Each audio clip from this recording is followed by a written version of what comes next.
ჩვენ გვჯეროდა, რომ თავისუფლებას ძალით წაგვართმევდნენ. ვფიქრობდით, რომ ტოტალიტარული რეჟიმი მოვიდოდა ტანკებით, კაცრი ცენზურითა და ტერორით. ზუსტად ისე, როგორც ამას ჯორჯ ორუელი აღწერდა. მაგრამ ჩვენ შევცდით. სინამდვილეში ადამიანის ბუნებაზე მორგებული ყველაზე სრულყოფილი და შეუქცევადი დიქტატურა სულ სხვანაირად გამოიყურება. ეს არის სისტემა, სადაც ციხის გისოსები არ არსებობს. იმიტომ რომ პატიმრებს გაქცევა უბრალოდ არ სურთ. ეს არის საზოგადოება, რომელმაც შეიყვარა მონობა, რადგან ეს მონობა მიიჩნია თავისუფლებად. 1931 წელს, როდესაც ოლდოს ჰაქსლიმ საოცარი ახალი სამყარო დაწერა, ის შორეულ, ტექნოკრატიულ მომავალს აღწერდა. მომავალს, სადაც მმართველი ელიტა მასებს არა იარაღით, არამედ დაუსრულებელი გართობით, ნარკოტიკული ილუზიებითა და ფსიქოლოგიური მანიპულაციებით აკონტროლებს.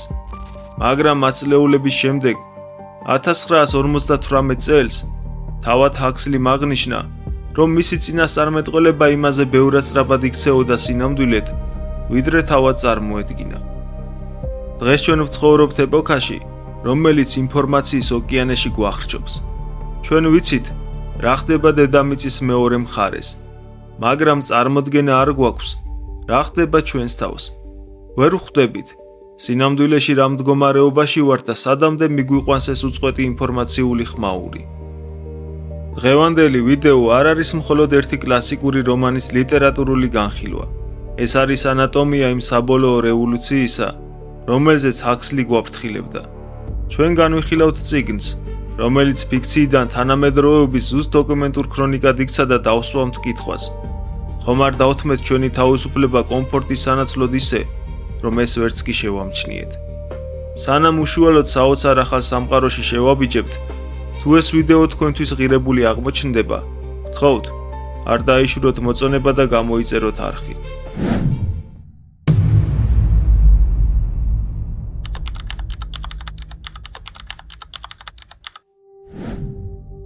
წიგნში მოქმედება იწყება შორეულ მომავალში, ფორდის ეპოქის 632 წელს. სოფლიო სახელმწიფოა დამყარებული და ჩვენ პირდაპირ შევდივართ ლონდონის ინკუბაციისა და განპირობების ცენტრში. ამ საზოგადოებაში სიტყვები დედა, მამა, ოჯახი და მშობელი ისტორიას ჩაბარდა და ახლა ყველაზე ბინძურ და შეურაცხმყოფელ სიტყვებად ითვლება. ადამიანები აღარ იბადებიან, მათ აწარმოებენ. სახელმწიფო პირდაპირ აკონტროლებს ადამიანის ბიოლოგიას. ბავშვები კი კოლბებში, ქარხნული კონვეირის პრინციპით იზრდებიან. სახელმწიფოს დევიზია, საზოგადოება, იდენტობა, სტაბილურობა და ამ სტაბილურობის ფასი ადამიანის ბიოლოგიური და ფსიქოლოგიური სტანდარტიზაციაა. ცენტრის დირექტორი სტუდენტებს ათვალიერებინებს ქარხანას, სადაც კაცობრიობის მომავალი იქმნება. აქ ჩვენ ვეცნობით ბოკანოვსკის პროცესს, მეთოდს, რომლითაც ერთი განაყოფიერებული კვერცხუჯრედიდან 96 იდენტური ტყუპი შექმნაა შესაძლებელი. სისტემა ადამიანებს 5 მკაცრ ბიოლოგიურ კასტად ყოფს: ალფა, ბეტა, გამა, დელტა და ეფსილონი. ალფები და ბეტები ინარჩუნებენ შედარებით ინდივიდუალურობას, რადგან ისინი მმართველ და ინტელექტუალურ კლასს წარმოადგენენ. ნამდვილი ინდუსტრიული საშინელება ქვედაკასტებში იწყება. ბოკანოვსკის პროცესით შექმნილი იდენტური კლონები გენეტიკურად არიან დაპროგრამებულები დაბალი ინტელექტისთვის. მათ მიზანმიმართულად უზიანებენ ტვინს უჟანგბადობითა და ქიმიკატებით ჯერ კიდევ ემბრიონის სტადიაში, რათა მომავალში შეასრულონ ყველაზე მძიმე ფიზიკური შრომა და არასოდეს გაუჩნდეთ პროტესტი საკუთარი მდგომარეობის გამო. თუმცა, ფიზიკური ფორმირება მექანიზმის მხოლოდ ერთი ნაწილია. სახელმწიფო მიცის, რომ სრული მორჩილებისთვის ბიოლოგია საკმარისი არ არის. საჭიროა ფსიქიკის ტოტალური ოკუპაციაც. ამ პროცესს წიგნში ნეოპაულური განპირობება ეწოდება. ერთ-ერთ სცენაში ვხედავთ, თუ როგორ შემოჰყავთ ოთახში 8 თვის დელტა კასტის ჩვილები. იატაკზე ყრია ულამაზესი ფერადი ყვავილები და წიგნები. ბავშვები ინსტინქტურად მიცოცავენ მათგან. მაგრამ როგორც კი წიგნებს და ყვავილებს ეხებიან, ოთახში გამაყრუებელი განგაში სიგნალი ირთვება და იატაკში გადის ელექტროშოკი. ბავშვები ტკივილისგან ისტერიკულად ტირიან. პროცედურა მეორდება მანამ, სანამ მათ ტვინში წიგნისა და ბუნების დანახვაზე რეფლექსური შიშთა ზიზღი არ გამომუშავდება. როდესაც ერთ-ერთი სტუდენტი კითხულობს, თუ რატომ არის საჭირო ეს სისასტიკე, დირექტორი პასუხობს, საქმე ეკონომიკაშია. ბუნებით ტკბობა და წიგნების კითხვა უფასოა. ადამიანი, რომელიც ტყეში სეირნობს ან კითხულობს, არ ხარჯავს ფულს და არ უწყობს ხელს ფაბრიკების მუშაობას. სოფლიო სახელმწიფოს კი სჭირდება მასა, რომელიც მუდმივად მოიხმარს. ამიტომ ქვედა კასტებს ბუნებისადმი სიძულვის უნერგავთ, მაგრამ სამაგიეროდ აყვარებენ სპორტულ თამაშებს ქალაქგარეთ, რათა მათ მთელი ცხოვრება იხადონ ფული ტრანსპორტსა და სპორტულ აღჭურვილობაში. ამ ფსიქოლოგიური წნეხის მთავარი ფარული იარაღი ჰიპნოპედიაა, ძილში სწავლება. ეს არ არის ინტელექტუალური განათლების მიცემა, ეს მორალური განპირობებაა. ღამით, როცა ბავშვებს ძინავთ, მათი საწოლების ქვეშ დამონტაჟებული ხმის გამაძლიერებლებიდან წლების განმავლობაში გაუთავებლად ისმის წინასწარ ჩაწერილი ფრაზები. ალფა ბავშვებს ნაცრისფერი აცვიათ. ისინი ყველაზე ჭკვიანები არიან. მე მიხარია, რომ ბეტა ვარ. მე არ მინდა ვითამაშო დელტებთან. თითოეული ფრაზა მეორდება 100,000-ჯერ, მილიონჯერ. დირექტორი ამას უწოდებს ყველაზე დიდ მორალიზატორულ ძალას ისტორიაში. ადამიანი იზრდება იმ ურყევი რწმენით, რომ მისი ფიქრები, მორალი და გემოვნება მას ეკუთვნის. მაგრამ სინამდვილეში ყოველი მისი სურვილი სახელმწიფოს მიერ არის ჩანერგილი. ინდივიდუალიზმი საშიშია. მარტოობა აკრძალულია. ყოველი ადამიანი ეკუთვნის ყველას. სწორედ ამ სტერილურ და უნაკლოდ მომუშავე მექანიზმში ვიცნობთ რომანის ერთ-ერთ მთავარ პერსონაჟს, ბერნარდ მარკს. ის ალფა პლუს კასტის წარმომადგენელია, ფსიქოლოგი და ჰიპნოპედიის სპეციალისტი. თუმცა, გავრცელებული ჭორების თანახმად, ინკუბატორში ყოფნისას მოხდა შეცდომა და მის სისხლში ალკოჰოლი მოხვდა. ამის გამო ის ფიზიკურად სხვა ალფებზე დაბალი და სუსტი გამოვიდა. ბერნარდს ფიზიკური არასრულფასოვნება საზოგადოებისგან რიყავს და აიძულებს სამყაროს სხვაგვარად შეხედოს. მას სურს მარტოობა, სურს ნამდვილი გრძნობები და უჭირს სისტემის წესების ბრმად მორჩილება. ბერნარდი არის ამ იდეალური კონვეირის პირველი თვალსაჩინო ბზარი. თუკი ინკუბატორები და ფსიქოლოგიური განპირობება მსოფლიო სახელმწიფოს საძირკველია, რა ხდება მაშინ, როდესაც ეს სისტემა იბზარება? რა მექანიზმი იცავს საზოგადოებას, თუკი რომელიმე მოქალაქეს შემთხვევით სევდა შემოაწვება ან გონებაში არასასურველი ფიქრი გაუველებს? ამ სრულყოფილ სამყაროში პოლიცია და ციხეები საჭირო აღარ არის, რადგან სახელმწიფომ შექმნა ტოტალური კონტროლის საბოლოო, ქიმიური იარაღი, ნარკოტიკი, სახელად სომა. სომა არ არის უბრალოდ გასართობის საშუალება, ის მსოფლიო პოლიტიკის მთავარი საყრდენია. სახელმწიფომ უახერხა შეექმნა სტიმულატორი, რომელიც ადამიანს აძლევს ეიფორიას, სიმშვიდესა და ჰალუცინაციებს, მაგრამ არ გააჩნია არანაირი ფიზიოლოგიური უკუჩვენება. როდესაც მოქალაქე გრძნობს ოდნავ დისკომფორტს, შფოთვას ან მოწყენილობას, ის უბრალოდ იღებს სომას რამოდენიმე გრამს და მიდის შვებულებაში რეალობისგან. სომა კლავს ტკივილს, მაგრამ ტკივილთან ერთად ის კლავს ადამიანის ნებასაც. ქიმიურად ბედნიერი საზოგადოება არასოდეს აჯანყდება. ისინი იღებენ წამალს და საკუთარი ნებით ბრუნდებიან მორჩილების მდგომარეობაში. ამ ქიმიური და იდეოლოგიური სრულყოფილების იდეალური განსახიერებაა ლენინა ქრაუნი, ახალგაზრდა, მიმზიდველი ბეტა-კასტის მუშაკი. ლენინა ზუსტად ისეთია, როგორიც სისტემა სჭირდება. ის არ სვამს კითხვებს, უყვარს სინთეტიკური მუსიკა, რეგულარულად იღებს სომას და მექანიკურად იმეორებს ძილში ნასწავს სლოგანებს. მისი და ბერნარდ მარქსის ურთიერთობა შესანიშნავად წარმოაჩენს ამ სამყაროს მთავარ სოციალურ წესს, სექსუალურ ობლიგაციას. როგორც ჰიპნოპედია ასწავლის, ყოველი ადამიანი ეკუთვნის ყველას. სოფლიო სახელმწიფოში მონოგამია, რომანტიკული სიყვარული და ერთგულება არამხოლოდ სასაცილოა, არამედ ღალატის ტოლფასია. ინტიმური კავშირი სრულიად მოწყვეტილია ემოციას და ქცეულია უბრალო, რუტინულ ფიზიოლოგიურ გართობად, რომელშიც ყველა ვალდებულია მონაწილეობა მიიღოს. რატომ? იმიტომ, რომ ღრმა ემოციური ურთიერთობა ერთ კონკრეტულ ადამიანთან ბადებს ეჭვიანობას, მიჯაჭვულობას, ტრაგედიასა და არასტაბილურობას. სისტემა ითხოვს, რომ ადამიანებს ჰქონდეთ ზედაპირული დამოკიდებულება ერთმანეთის მიმართ. ბერნარდსა და ლენინას შორის უფსკრული მაშინ ჩნდება, როდესაც ბერნარდი მას პაემანზე ოკეანის თავზე, ვერტმფრენით სასეირნოდ წაიყვანს. ბერნარდი ძრავს თიშავს, ირგვლივ მხოლოდ ბნელიცაა, ღელვარე ოკეანე და აბსოლუტური სიჩუმეა.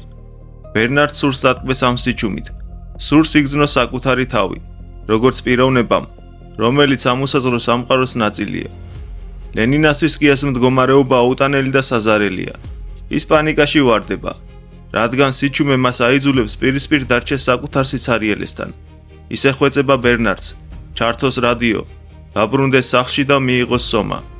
ბერნარდი პასუხობს: მე მინდა ვიყო ჩემი თავი, თუნდაც სევდიანი და არა ვიღაც სხვა, თუნდაც ბედნიერი. ეს ფრაზა ლენინასთვის სრულიად გაუგებარია. სისტემამ ადამიანებს წაართვა უნარი, გაუძლონ თუნდაც რამოდენიმე წუთიან მარტოობას ნარკოტიკის გარეშე. ამ სოციალური კონსტრუქციის მთავარი არქიტექტორი და იდეოლოგი არის მუსტაფა მონდი, დასავლეთ ევროპის მსოფლიო მმართველი.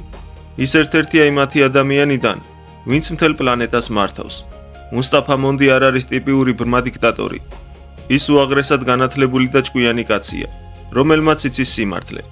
ის შესანიშნავად იცნობს შექსპირს, ისტორიასა და რელიგიას, მაგრამ შეგნებულად ირჩევს მათ აკრძალვას. ერთ-ერთ საკვანძო სცენაში მონდი პირდაპირ ეუბნება სტუდენტებს ჰენრი ფორდის ფრაზას: ისტორია სისულელია. მან მშვიდად და ფაქტობრივად უნდა უხსნა სახალთაობას, თუ რატომ განადგურდა წარსული. მართველი ყვება, რომ ძველი სამყარო სავსე იყო ომებით, ეკონომიკური კრიზისებით, ოჯახური დრამებითა და თავისუფლებით, რომელსაც მხოლოდ ტანჯვა მოჰქონდა. იმისთვის, რომ კაცობრიობა გადარჩენილიყო და მიეღწია სტაბილურობისთვის, საჭირო გახდა წარსულის წაშლა. მუზეუმები დაიხურა, ძველი წიგნები განადგურდა, ხელოვნება და რელიგია გაქრა. მუსტაფა მონდის მსჯელობა ერთ ცივ, პრაგმატულ კანონზომიერებას ეფუძნება. საყოველთაო ბედნიერება და სტაბილურობა მოითხოვს ჭეშმარიტებისა და სილამაზის მსხვერპლად შეწირვას. ხელოვნება ითხოვს ტრაგედიას, მეცნიერება ითხოვს ჭეშმარიტებას. ჭეშმარიტება კი ხშირად მტკივნეულია და ანგრევს წესრიგს. სახელმწიფომ აირჩია ბედნიერება და ამ იდეალური, სტაბილური ბედნიერების სანაცვლოდ კაცობრიობამ ნებაყოფლობით დათმო ყველაფერი, რაც მას ადამიანად აქცევდა. სწორედ ამ უშეცდომოდ მომუშავე მექანიზმში, სადაც ბერნარდის ფარული უკმაყოფილება ჯერ კიდევ სუსტი და უშედეგოა, ხდება მოვლენა, რომელიც მსოფლიო სახელმწიფოს სტერილურ რეალობას პირისპირ შეატოვებს იმ ტანჯულ და ველურ სამყაროს, რომელიც მათ ეგონათ, რომ სამუდამოდ გაანადგურეს. ბერნარდი და ლენინა მიემგზავრებიან ექსკურსიაზე ველურთა რეზერვაციაში, შორეულ ტერიტორიაზე, რომელიც იზოლირებულია მაღალი ძაბვის მავთულხლართებითა და სადაც ჯერ კიდევ შემორჩენილი ადამიანების ძველი, არაცივილიზებული ცხოვრების წესი. როდესაც ბერნარდი და ლენინა მავთულხლართებს კვეთენ და ნიუ-მექსიკოს ველურთა რეზერვაციაში, მალპაისში შედიან, კონტრასტი იმდენად მძაფრია, რომ ფიზიკურ შოკს იწვევს. ლენინასთვის ეს ადგილი ჯოჯოხეთია, მის ირგვლივ არის მტვერი, ნაგავი, უსიამოვნო სუნი და რაც მთავარია, სიბერი და დაავადებები. სოფლიო სახელმწიფოში სიბერი არ არსებობს. ადამიანები ახალგაზრდულად გამოიყურებიან 60 წლამდე და შემდეგ უბრალოდ, უმტკივნეულოდ კვდებიან. აქ კი ლენინა ხედავს ნაოჭებს, უკბილო პირებს, ინფექციებს. ის ხედავს დედებს, რომლებიც საკუთარ შვილებს ძუძუს აწოვებენ. სანახაობა, რომელიც მის განპირობებულ გონებაში გულისრევასა და პანიკას იწვევს. ლენინა ინსტინქტურად ჯიბისკენ იწყებს ფათურს, რათა სომას მოზრდილი ზომა მიიღოს და ამ კოშმარიდან ქიმიურ ილუზიაში გაიქცეს. მაგრამ აღმოაჩენს, რომ წამალი სასტუმროში დარჩა. ის იძულებულია, რეალობას ფხიზელი თვალებით შეხედოს. რეზერვაციის ცენტრში ისინი უცნაური და შემზარავი რიტუალის მომსწრენი ხდებიან. ადგილობრივები მღერიან, დასარტყამ ინსტრუმენტებზე უკრავენ და ასრულებენ საზარელ, წარმართულ ცერემონიას. რიტუალის კულმინაციაში ახალგაზრდა ბიჭი გამოდის და მას მათრახით უმოწყალოდ სცემენ მანამ, სანამ სისხლი არ წამოუვა. ეს არის ტანჯვისა და მსხვერპლშეწირვის აქტი.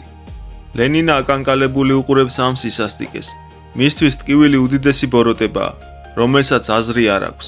მაგრამ რეზერვაციის მცხოვრებთათვის ტკივილი არის გზა განწმენდისკენ, ღმერთთან კავშირისა და სულიერი სიძლიერისკენ.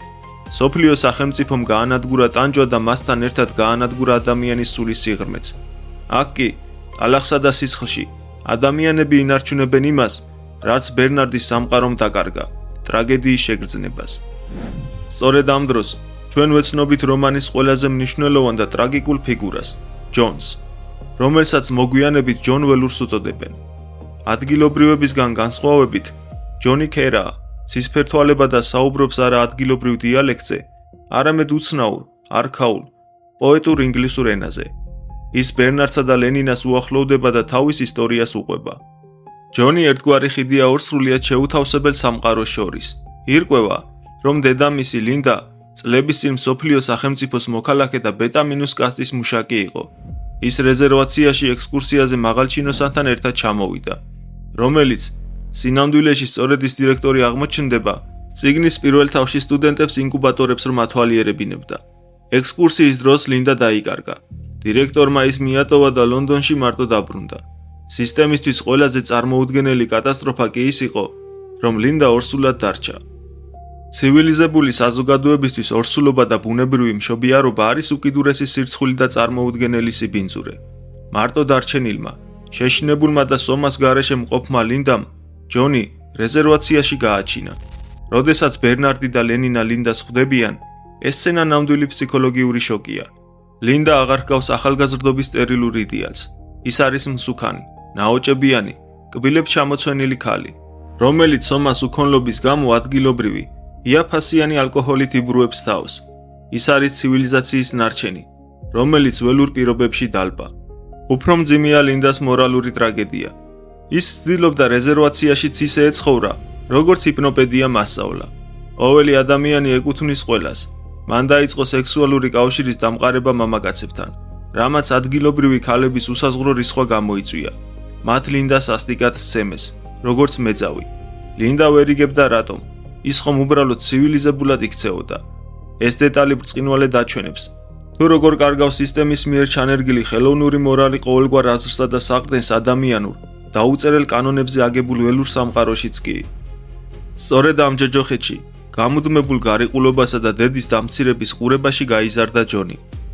ინდიელებს შორის ის თეთრკანიანია, ადგილობრივების თვალში კი მეძავის შვილი. მას არსად იღებენ და არც ერთ სამყაროს არ ეკუთვნის. ჯონის ერთადერთი ნუგეში და მისი მსოფლმხედველობის მთავარი საყრდენი ძველი, შემთხვევით ნაპოვნი წიგნია. უილიამ შექსპირის სრული კრებული. შექსპირი ჯონისთვის უბრალოდ ლიტერატურა არ არის. ეს მისი ენა და ეთიკური კომპასია. როდესაც ძურს დედის საყვარელი პოპე საკუთარ თავს ჰამლეტთან აიგივებს. ლენინაში კი ჯულიეტას უმანკო სისუფთავესა და აბსოლუტურ რომანტიკულ იდეალს ამოიცნობს. შექსპირმა ჯონს მისცა ლექსიკონი, რათა აეხსნა და შეეგრძნო ნამდვილი ადამიანური ემოციები. ნება, ეჭვიანობა, სიყვარული, ღირსება და სიკვდილის ტრაგედია. ანუ ზუსტად ის გრძნობები, რომლებიც მსოფლიო სახელმწიფომ გაანადგურა. როდესაც ჯონი იგებს, რომ ბერნარდი სხვა ადგილიდან, ანუ ცივილიზაციიდან არის, მისი გული იმედით ივსება. მეხსიერებაში უცოცხლდება დედის მონათხრობი იდეალურად სუფთა, უმტკივნეულო სამყაროზე. აღფრთოვანებული ჯონი შექსპირის ქარიშხლიდან წარმოთქვამს ფრაზას, რომელიც წიგნის სათაურადაც იქცა. ო საოცარო ახალო სამყარო, სადაც ასეთი ადამიანები არსებობენ. ჯონს წამს, რომ ეს არის ადგილი, სადაც კეთილშობილება და სილამაზე ზეიმობს. თავის მხრივ, ბერნარდ მარქსი ჯონს უყურებს არა თანაგრძნობით, არამედ ცივი, პრაგმატული გათვლით. ბერნარდმა იცის, რომ ლონდონში დაბრუნებისას მას სასჯელი ელის. დირექტორმა ურჩი და უცნაური ქცევების გამო მისი ისლანდიაში გადასახლება გადაწყვიტა. ბერნარდი ხვდება, რომ ჯონი და ლინდა მისი იდეალური იარაღია. ცოცხალი მტკიცებულება იმისა, რომ უმაღლესი რანგის დირექტორს ჰყავს ბიოლოგიური შვილი, ბუნებრივად შობილი, რაც ყველაზე დიდ სკანდალს გამოიწვევს ცივილიზებულ სამყაროში. ბერნარდი იღებს გადაწყვეტილებას. ჯონი და დედამისი მასთან ერთად ლონდონში უნდა გაემგზავრონ. ორი სრულიად განსხვავებული ფსიქოლოგია ეჯახება ერთმანეთს. ჯონი მიემგზავრება ცივილიზაციაში მიმედით, რომ იპოვის დიდებულ, პოეტურ და შექსპირისეულ სამყაროს. ბერნარდი კი ბრუნდება საკუთარი ტყავის გადასარჩენად და სხვებზე შურის საძიებლად.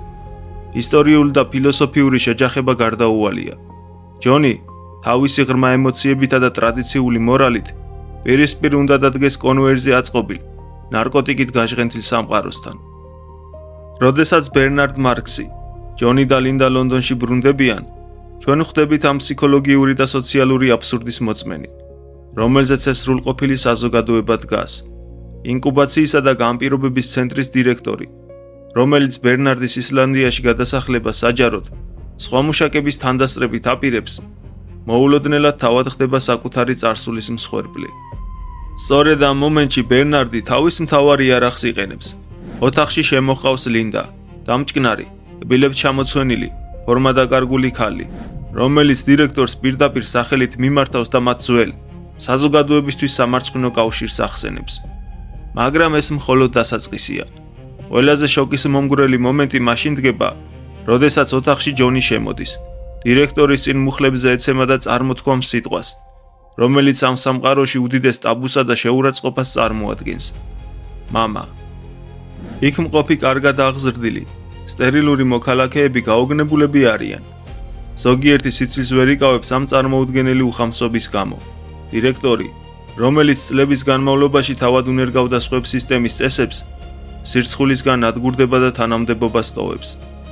ბერნარდი ერთბაშად პოპულარული ხდება, მაგრამ აქ კარგად ჩანს მისი ადამიანური სისუსტე. ის, ვინც გუშინ სისტემას აკრიტიკებდა და მარტოობას ეძებდა, ახლა ტკბება ყალბი დიდებით. მუდმივად იღებს სომას და უამრავ ქალთან ამყარებს კავშირს. ის არ არის ნამდვილი მეამბოხე. ის უბრალოდ წყენით-სავსე ადამიანი იყო, რომელსაც სისტემისგან აღიარებას წყუროდა. სანამ ბერნარდი თავისი ახალი სტატუსით ტკბება, ჯონი რეალობას პირისპირ ეჯახება. სამყარო, რომელიც მას შექსპირის პიესებივით ამაღლებული ეგონა, სინამდვილეში ინდუსტრიული კოშმარია. ის ხედავს ბოკანოვსკის პროცესით შექმნილ ასობით იდენტურ, უსახო მუშას. ჯონი კვლავ იმეორებს შექსპირის ფრაზას: "ო, საოცარო ახალო სამყარო", მაგრამ ამჯერად მის ხმაში აღფრთოვანების ნაცვლად მხოლოდ ზიზღი და სასოწარკვეთაა. ამ კულტურული შეჯახების ყველაზე მძაფრი გამოხატულება ჯონისა და ლენინას ურთიერთობაა. ჯონს ლენინა უყვარს ნამდვილი, ტრადიციული, რაინდული სიყვარულით. მას სურს, რომ ქალის პატივისცემა დაიმსახუროს, რაიმე გმირული საქციელი ჩაიდინოს მისთვის, შეინარჩუნოს უმანკოება ქორწინებამდე. ლენინასთვის კი ეს ყველაფერი აბსოლუტურად გაუგებარი ენაა. ჰიპნოპედიამ მას ასწავლა, რომ სექსი არის მარტივი, უდარდელი თამაში, სადაც ყოველგვარი დაყოვნება ან ემოციური სიღრმე ავადმყოფობაა. ერთ ეპიზოდში ლენინა პირდაპირ შედის ჯონის ოთახში და მის ცდუნებას ცდილობს. მაგრამ ჯონი, რომლის გონებად შექსპირის მორალითა და ტრადიციით არის სავსე, ამას აღიქვამს არა როგორც სიახლოვეს, არამედ როგორც უდიდეს შეურაცხყოფას. ის რისხვით იფეთქებს, ლენინას მეძავს უწოდებს და ფიზიკური ძალადობით ემუქრება. ეს არის ორი შეუთავსებელი სამყაროს შეჯახება. ტანჯვასა და ღირსებაზე დაფუძნებული ადამიანურობა უპირისპირდება ქიმიურ, ინსტინქტურ, უშინაარსო მოქმედებას. მაგრამ რომანის ნამდვილი ტრაგედია და ჯონის საბოლოო განადგურება საავადმყოფოში იწყება. ლინდა, ჯონის დედა, ლონდონში დაბრუნების შემდეგ მხოლოდ ერთ რამეს ითხოვს: სომას. ექიმები აძლევენ მას უზარმაზარ დოზებს. იციან რა, რომ ეს მას რამდენიმე თვეში მოკლავს. სისტემისთვის ეს მისაღებია, რადგან ლინდას საზოგადოებისთვის არანაირი სარგებელი აღარ მოაქვს. ჯონი მიდის მომაკვდავ დედასთან და აქ ჩვენ ვხედავთ მსოფლიო სახელმწიფოს კიდევ ერთ საზარელ ინსტიტუტს, სიკვდილის განპირობებას. ოთახში, სადაც ლინდა კვდება, შემოჰყავთ 8-9 წლის ბავშვების ჯგუფი. ისინი დარბიან, თამაშობენ და მომაკვდავს აკვირდებიან. ეგთან იმათ კბილეულს ურიგებს, რომ ბავშვებმა სიკვდილის ასიამოვნო, უმნიშვნელო და ჩვეულებრივ მოვლენასთან დააკავშირონ. სისტემამ გაანადგურა გლოვა. თუ ადამიანი არ გლოვობს, ის არ განიცდის დანაკარგს. თუ ის არ განიცდის დანაკარგს, მას არ გააჩნია ღრმა კავშირი სხვა ადამიანთან. ჯონი დედის საწოლთან ზის და ტირის, მისი ტკივილი ნამდვილი და ღრმაა. ბავშვები კი მას გაკვირვებითა და ზიზღით უყურებენ. მათთვის სრულიად გაუგებარია, რატომ მოთქვამს ეს კაცი ასე ისტერიკულად. ლინდას ბოლო სიტყვებიც კი სომასა და წარსულის ილუზიებს უკავშირდება. იგი ისე კვდება, რომ ჯონს ვერც კი ცნობს. დედის სიკვდილი ჯონისთვის ბოლო წვეთია. ის ხვდება, რომ ეს სამყარო არის არა სამოთხე, არამედ კარგად ორგანიზებული სასაკლაო ადამიანის სულისთვის. ის გამოდის საავადმყოფოს ვესტიბიულში, სადაც დელტა კასტის მუშები, დაბალი ინტელექტის მქონე იდენტური კლონები, მორიგეობის შემდეგ სომას ყოველდღიური დოზის მისაღებად დგანან რიგში. ჯონი მდგომარეობიდან გამოდის. მას ამ ადამიანების გადარჩენა სურს. მაგიდაზე ხტება და ყვირილს იწყებს. გადააგდეთ ეგ შხამი. ის თქვენ მონებად გაქცევთ. მე მოვედი, რომ თავისუფლება მოგიტანოთ. შემდეგ კი სომას აბებით სავსე ყუთებს იღებს და ფანჯრიდან ყრის. მაგრამ დელტები არ აღფრთოვანებულან. მათ არ გაუღვიძიათ. პირიქით, როდესაც ხედავენ, რომ მათ საყვარელ ნარკოტიკს, მათ ილუზიას ანადგურებენ, ისინი ველური სიბრაზით ესხმიან თავს ჯონს. მათ არ სურთ თავისუფლება, მათ სურთ წამალი. რომელიც რეალობას დაავიწყებთ. ეს არის ჰაქსლის გაფრთხილების ყველაზე ზუსტი ილუსტრაცია. დადგება დრო, როცა ადამიანები საკუთარ მონობას ისე შეიყვარებენ, რომ ვინც მათ გამოფხიზლებას ეცდება, თავადვე გაანადგურებენ. ჯონის დასახმარებლად მოდის ჰელმჰოლც უოსტონი, ბერნარდის მეგობარი, ინტელექტუალი, რომელსაც ასევე ეზიზღება სისტემა. მაგრამ ბერნარდისგან განსხვავებით, ნამდვილი ვაჟკაცობა გააჩნია. ის ჯონის გვერდით დგება და მუშებთან ჩხუბს იწყებს. თავად ბერნარდი კი შიშით უკან იხევს. მას არ ყოფნის გამბედაობა, რომ მეგობრებს დაეხმაროს. მალე ადგილზე პოლიცია ჩნდება, თუმცა ყველაზე საზარელი სწორედ ის არის, თუ როგორ ახშობს მსოფლიო სახელმწიფო ამბოხს. აქ არავინ იყენებს იარაღს ან ხელკეტებს. პოლიცია ოთახში უშვებს სომას ორთქლს და ხმის გამაძლიერებლებიდან რთავს სპეციალურ, სინთეტიკურ ხმას, რომელიც რბილად, მოსიყვარულე ტონით იმეორებს. მეგობრებო, მე თქვენ მიყვარხართ. რატომ ჩხუბობთ? მოდით ვიყოთ ბედნიერები. რამდენიმე წუთში, სომასა და ჰიპნოზური ხმის ზემოქმედებით, აგრესიული მუშები მშვიდდებიან, ერთმანეთს ეხვევიან, ტირიან და უმიზეზო ბედნიერებისგან იღიმიან. ამბოხი დასრულდა არა სისხლში, არამედ ხელოვნურ ბედნიერებაში. ჯონს, ჰელმჰოლცსა და ბერნარდს აკავებენ. ამბოხის ჩახშობის შემდეგ დაკავებულები მსოფლიო მმართველის, მუსტაფა მონდის კაბინეტში მიჰყავთ. ეს არის რომანის ფილოსოფიური და ინტელექტუალური კულმინაცია. აქ ჩვენ ვხედავთ არა უბრალოდ კეთილისა და ბოროტის ბრძოლას, არამედ ორი შეუთავსებელი სიმართლის სასტიკ შეჯახებას. მუსტაფა მონდი არ არის ტირანი, რომელსაც ძალაუფლება მხოლოდ საკუთარი სიამოვნებისთვის სურს. როდესაც ჯონი, გაღიზიანებული და იმედგაცრუებული, შექსპირის ციტატებით ესაუბრება, მართველი მოულოდნელად თავადაც შექსპირის სიტყვებით პასუხობს. ჯონი გაოგნებულია, როგორიც ის ამ მექანიკური სამყაროს ლიდერმა აკრძალული, ძველი პოეზია. მონდი ხსნის თავის სეიფს, სადაც ბიბლია და ფილოსოფიური ტრაქტატები ინახება. ის უხსნის ჯონს, რომ ახალგაზრდობაში თავადაც შესანიშნავი ფიზიკოსი იყო და სიმართლეს ეძებდა, მაგრამ მალევე მიხვდა ერთ უმძიმეს კანონზომიერებას. ჭეშმარიტება და სილამაზე შეუთავსებელია საყოველთაო ბედნიერებასთან. ხელოვნება ითხოვს ტრაგედიას, მეცნიერება კი განუწყვეტელ ძიებას, რაც საზოგადოებრივ სიმშვიდეს საფრთხეს უქმნის. ჩვენ ავირჩიეთ ბედნიერება, ეუბნება მონდი ჯონს. სახელმწიფომ გაწირა მაღალი ხელოვნება და შეცვალა ის პრიმიტიული, სენსორული გართობით. სახელმწიფომ შეზღუდა მეცნიერება, რათა ახალმა აღმოჩენებმა ეკონომიკური წესრიგი არ დაარღვიოს. და რაც მთავარია, სახელმწიფომ აკრძალა რელიგია. ადამიანს ღმერთი და რელიგია მხოლოდ მაშინ სჭირდება, როდესაც ის ბერდება, სუსტდება და სიკვდილის შიში იპყრობს. მაგრამ მსოფლიო სახელმწიფოში არ არსებობს სიბერე და არ არსებობს ტანჯვა.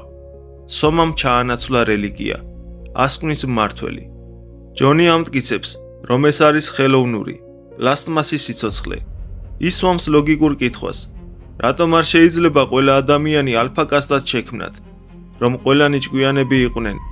მონდი უყვება მას ეგრეთ წოდებულ კვიპროსის ექსპერიმენტის შესახებ. წლების წინ სახელმწიფომ კუნძულ კვიპროსზე მხოლოდ ალფა კასტის ადამიანები დაასახლა. შედეგი უარყოფითი აღმოჩნდა. არავის სურდა შავი სამუშაო შესრულება. დაიწყო ინტრიგები, სამოქალაქო ომი და საზოგადოებამ საკუთარი თავი გაანადგურა. მონდის დასკვნა ასეთია. საზოგადოება მყინვარივითა. მისი 90% წყალქვეშ, სიბნელეში უნდა იყოს, რათა დანარჩენმა 10%-მა მზის სინათლეზე იტივტივოს. ამ დიალოგის დროს ჩვენ ვხედავთ ბერნარდისა და ჰელმჰოლცის რეალურ ბუნებას. მონდი აცხადებს, რომ მათ კუნძულზე გადაასახლებენ. ეს გადასახლება სინამდვილეში ჯილდოა. კუნძულზე გროვდებიან ის ინდივიდები, რომლებმაც ვერ შეძლეს საზოგადოებრივ ჩარჩოებში მოქცევა. ჰელმჰოლცი ამას ღირსეულად იღებს და ითხოვს, რომ მკაცრი კლიმატის მქონე კუნძულზე გაუშვან, რათა სიცივემ და სირთულეებმა მას უკეთესი ტექსტების წერაში შეუწყოს ხელი. მაგრამ ბერნარდი, რომელსაც მანამდე მიამბოხეთ მოჰქონდა თავი, მუხლებზე ეცემა. ის ისტერიკულად ტირის, მონს ფეხებზე ეხვევა, მეგობრებს აბრალებს ყველაფერს და ითხოვს, რომ სისტემაში დატოვონ. ბერნარდი არასდროს ყოფილა თავისუფლებისთვის მებრძოლი. ის იყო უბრალოდ მშიშარა მონა, რომელსაც პრივილეგიები სურდა. როდესაც ბერნარდს ოთახიდან გაათრევენ, ჯონსა და მუსტაფა მონდ შორის დგება საბოლოო, გადამწყვეტი მომენტი. მონდი ამბობს, რომ ადამიანებმა მიიღეს ის, რაც სურდათ, კომფორტი. ჯონი კი პასუხობს ფრაზით, რომელიც მთელი ნაწარმოების მთავარ თეზას აჯამებს. მე არ მინდა კომფორტი, მე მინდა ღმერთი, მე მინდა პოეზია, მე მინდა ნამდვილი საფრთხე, მე მინდა თავისუფლება, მე მინდა სიკეთე, მე მინდა ცოდვა, მე ვითხოვ უფლებას, ვიყო უბედური. გეძლევათ ეგ უფლება, შვიდად პასუხობს მსოფლიო მმართველი. და სწორედ აქ იკვრება მთავარი სათქმელი. ჯონი უბრალოდ კივილსა და ტანჯვას კი არ ესწრაფვის, ის ითხოვს ყველაზე მთავარს, რაც ამ სისტემამ გაანადგურა, არჩევანის თავისუფლებას. მას სურს უფლება, თავად განკარგოს საკუთარი სიცოცხლე, თავად აირჩიოს თავისი გზა, თუნდაც ეს არჩევანი საბოლოოდ დამღუპველი აღმოჩნდეს. ჯონი ირჩევს თვითიზოლაციას. ის ტოვებს ლონდონს და სახლდება მიტოვებულ, დანგრეულ შუქურაში, ქალაქგარეთ. მას სურს განიწმინდოს იმ შხამისგან, რაც ცივილიზაციაში მიიღო. ის იწყებს მარხვას, საკუთარი ხელით აკეთებს მშვილდისარს. ლოცულობს და სჩადის იმას, რაც მსოფლიო სახელმწიფოს მოქალაქისთვის სრულიად წარმოუდგენელია. ის თავს ამათრახებს, ყოველ ჯერზე, როდესაც მასში ლენინასადმი აუხორცივ ნება ან ცივილიზაციის კომფორტისკენ ლტოლვა იღვიძებს, ის საკუთარ სხეულს უმოწყალოდ სცემს, რათა ფიზიკური ტკივილით სულიერი სიწმინდე დაიბრუნოს. მაგრამ მსოფლიო სახელმწიფო არავის ტოვებს მარტო. ინდივიდუალიზმი და მარტოობა მათთვის ყველაზე დიდი საფრთხეა. ერთ დღეს ჯონის თვითგვემის პროცესს ფარულად იღებს რეპორტიორი. კადრები ხვდება მედიაში და ჯონი მყისიერად იქცევა სენსაციად. შუქურასთან მოფრინავს ასობით ვერტმფრენი, ათასობით მოქალაქე, ბედნიერი და სტერილური მონა გროვდება ჯონის გარშემო. მათთვის ჯონის ტანჯვა და სისხლი არ არის ტრაგედია. მათთვის ეს არის მორიგი შოუ, ახალი სენსორული გასართობი. ბრბოს კანდირებს რიტმულად და ითხოვს სანახაობას. ჩვენ გვინდა მათრახი, ჩვენ გვინდა მათრახი. ამ უსახო, გაღიმებულ საზოგადოებაში მოულოდნელად ჩნდება ვერტმფრენი, საიდანაც ლენინა გადმოდის. ის უყურებს ჯონს. მის თვალებში არის რაღაც ახალი. შესაძლოა ეს იყოს სიყვარულის ან თანაგრძნობის ის ერთადერთი, დამახინჯებული ფორმა, რისი უნარიც მის განპირობებულ ტვინს შესწევდა. მაგრამ ჯონისთვის ლენინას დანახვა არის იმ ყველაფრის სიმბოლო, რისიც მას ეშინია და სძულს. ჯონს უბრუნდება ძველი ვნება და უნებით გამოწვეული ზიზღი საკუთარი თავის მიმართ. გონებადაბინდული ჯონი ყვირის მეძავო და მათრახით თავს ესხმის ლენინას. შემდეგ ისევ საკუთარ თავს იგვემს. ამ ფიზიკურმა ძალადობამ, სისხლის დათხევამ და აგრესიამ ბრბოში სრული სიგიჟე გამოიწვია. სომას ზემოქმედების ქვეშ მყოფი ადამიანები ცხოველურ ტრანსში ვარდებიან. ძალადობა მალევე გადაიზრდება მასობრივ გარყვნილებაში. და ჯონი, რომელიც ასე თავგამოდებით იცავდა სიწმინდეს და შექსპირის იდეალებს, ვერ უძლებს ამ კოლექტიურ ჰიპნოს. მისი გონება ითიშება და თავადაც ხდება ამ საზარელი ორგიის ნაწილი. თენდება დილა, შუქურასთან სიმშვიდეა. ვერტმფრენები წავიდნენ. ჯონი იღვიძებს და მისი მეხსიერება ნელ-ნელა აღადგენს ღამის კოშმარს. მან გააცნობიერა, რომ დამარცხდა. სოფლიო სახელმწიფოს მის გასანადგურებლად ფიზიკური ძალა არ დასჭიროებია. სისტემა მის უბრალოდ ჩაითრია და საკუთარ დონემდე დაიყვანა. მან უღალატა საკუთარ მორალს, დაკარგა სულიერი სიმტკიცე და იქცა იმ ცხოველური ინსტინქტების მონად, რასაც ასე გაურბოდა. როდესაც იმავე დღეს შუქურასთან ახალი რეპორტიორები და ცნობის მოყვარეები ბრუნდებიან, ისინი ჯონს ვეღარ პოულობენ. კარი ღიაა, ჭერიდან ჩამოშვებულ თოგზე კი კიდია სხეული, რომელიც ნელატრიალებს სივრცეში. სამხრეთ-დასავლეთით, სამხრეთით, სამხრეთ-აღმოსავლეთით, აღმოსავლეთით. ასე მშრალად და ცივად მთავრდება ოლდოს ჰაქსლის რომანი. ჯონმა აირჩია სიკვდილი, რადგან ამ საოცარ ახალ სამყაროში თავისუფალი, გრძნობებით სავსე ადამიანისთვის ადგილი აღარ დარჩა. ჯონის სხეული, რომელიც არიელ შუქურაში უსიცოცხლოდ ქანაობს, უბრალოდ წიგნის ტრაგიკული ფინალი არ არის. ეს ჩვენი ძველი, ნამდვილი, გრძნობებით სავსე კაცობრიობის დასასრულია.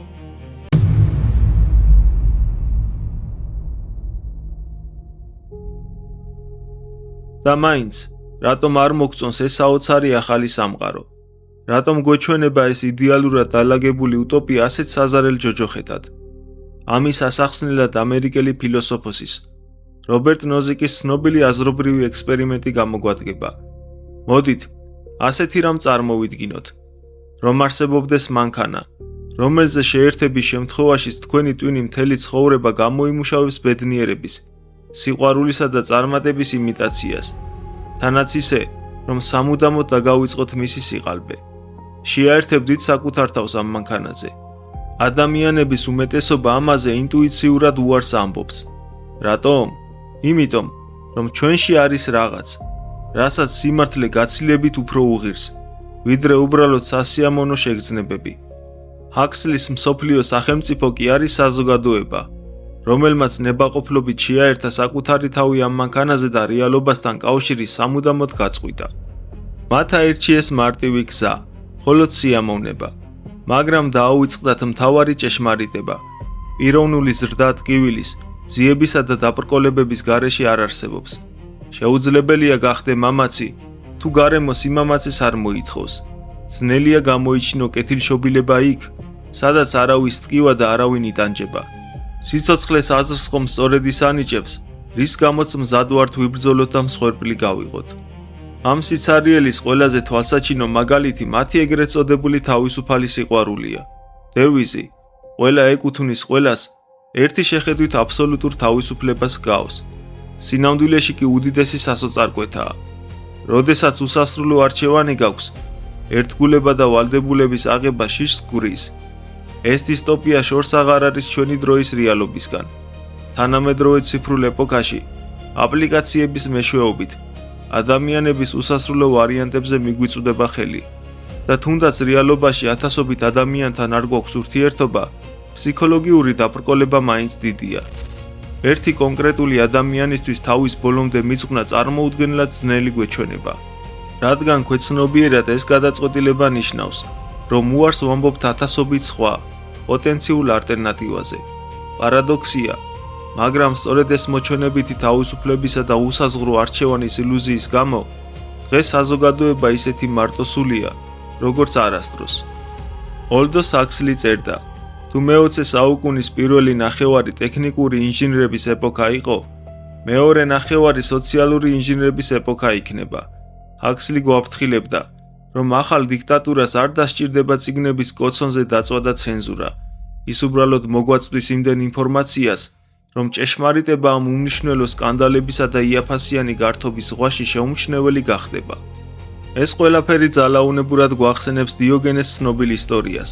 ძველი ბერძენი ფილოსოფოსი, შუადღეს, ზის შუქზე, ანთებული ფარნით დადის ათენის ხალხმრავალ ქუჩებში. გაკვირვებული ხალხი კი ეკითხება, რას ეძებ? ის პასუხობს, ადამიანს ვეძებ. გამვლელები იცინიან, აქ ვართ, ვერ გხედავ? ფილოსოფოსი კი თავსაქნევს და პასუხობს, მე ნამდვილ ადამიანს ვეძებ.